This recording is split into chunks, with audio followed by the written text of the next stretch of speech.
Okay mga dul, magandang araw po sa lahat. Ngayong araw ipapakita ko sa inyo ang connection ng wiper, kung saan siya galing. Dito, ito po yung motor, wiper motor natin. Ayan, so yung ground, ito po yung ground.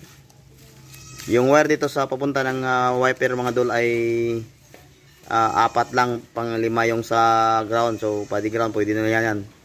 So ang ating fuse dito ay galing sa fuse natin yung yellow, no?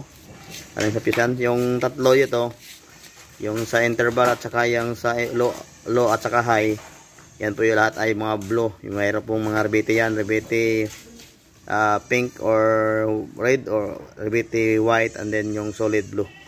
So yan, tingnan lang natin mga dul. Ayan, no, pupunta yan siya, galing po yan sa fuse. Yan po yung fuse natin. And then yung wire pupunta natin ng switch, ito. Yan, pupunta po na siyang switch, no. So dito lang magka-iba-iba yung function niya pag abot na dito sa switch natin. Nandiyan na po yung interval at saka high, no.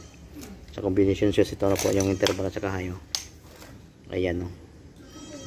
Interval, low, at saka high. Yan. Ito lang yan, makikita lang dito sa likuran dito yung function nito. So ang importante lang ang pag-connect, ano pa ang mga kulay or ano bang connection niya, saan papunta. So galing fuse sa papunta ng switch at saka dun sa motor. Yan po ang connection ng wiper motor ng Suzuki Multicab.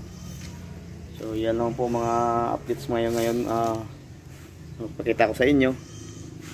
Sana rin mayroon kayong matutunan, no. Punta po yung shot switch yan.